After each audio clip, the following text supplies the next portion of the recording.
പോകാനുള്ള സാധ്യതയുണ്ട്.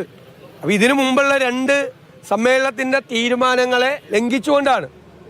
അത് ഒരു കരട് തീരുമാനം പോലും, അങ്ങനെ ഒരു ചർച്ച പോലും, എന്താണ് CPM സമ്മേളനത്തിൽ നടക്കുന്ന ചർച്ച മോഡി സർക്കാർ ഫാസിസ്റ്റാണോ അല്ലയോ എന്ന തർക്കമാണോ?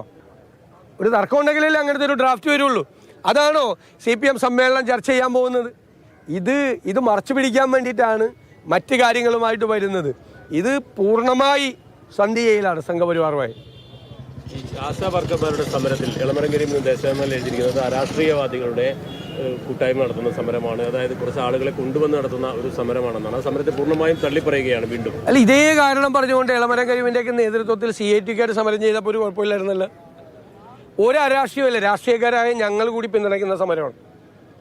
ഒരു സംഘടനയാണ് നടത്തുന്നത്. ആ സംഘടന നടത്തുന്ന അവിടെ വന്നിരിക്കുന്നവർ മുഴുവൻ ആശാ വർക്കർമാരാണ്. ഈ കഴിഞ്ഞ ദിവസം വന്നത് വലിയ ആൾക്കൂട്ടം ഉണ്ടായതും ആശാ വർക്കർമാരാണ്.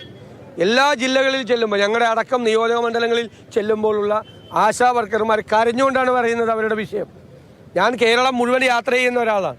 കേരളത്തിൽ എവിടെ ചെന്നാലും ഏത് പരിപാടിക്ക് ചെന്നാലും ആശാ വർക്കർമാർ കൂട്ടം കൂടി നിന്ന് അവർ പരാതി പറയാണ്, ഞങ്ങൾക്ക് വേണ്ടി സംസാരിക്കണമെന്ന് പറയാം. ഞങ്ങൾ നിരവധി പ്രാവശ്യം നിയമസഭയിൽ പറഞ്ഞിട്ടുള്ള കാര്യമാണ്.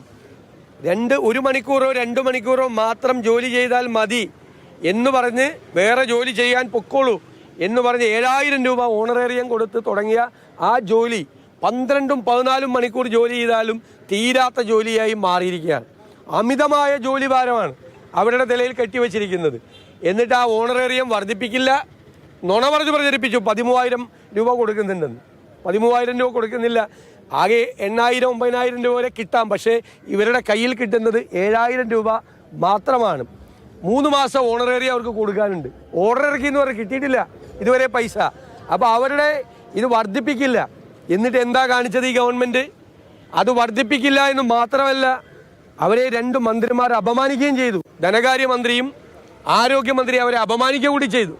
എന്നിട്ട് ആ 2 മന്ത്രിമാർ കൂടി ഇരുന്ന മന്ത്രിസഭയിലാണ് PSC ചെയർമാൻ്റെയും അതുപോലെ മെമ്പർമാരുടെയും ശമ്പളം ലക്ഷക്കണക്കിന് രൂപയായി വർദ്ധിപ്പിക്കാനുള്ള തീരുമാനമെടുത്തതും അതിനുശേഷം അവരുടെ പെൻഷൻ വർദ്ധിപ്പിക്കാനുള്ള തീരുമാനമെടുത്തതും. ഞങ്ങൾ ചോദിക്കുന്ന ചോദ്യം ഞങ്ങൾ വീണ്ടും ചോദിക്കുന്നു, എന്താണ് ഈ സർക്കാരിൻ്റെ പ്രയോറിറ്റി? ഈ പാവങ്ങളുടെ അവരുടെ സങ്കടം കേൾക്കുക എന്നതാണോ ഗവൺമെൻറ്റിൻ്റെ പ്രയോറിറ്റി?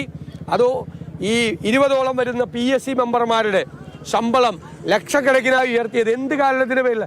മന്ത്രിമാർക്ക് കിട്ടുന്നതിൻ്റെ 4 ഇരട്ടിയായി ഇപ്പോൾ ചെയർമാൻ്റെ ശമ്പളം. എന്ത് കാര്യത്തിനാണ് ഇത് വർദ്ധിപ്പിക്കുന്നത്?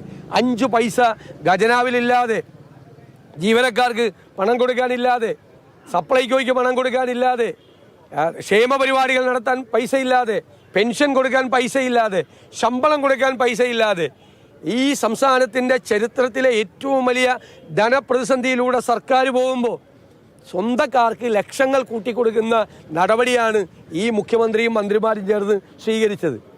പാവങ്ങളുടെ ശബ്ദം കേൾക്കാൻ അവർക്ക് നേരം ഉണ്ടായില്ല.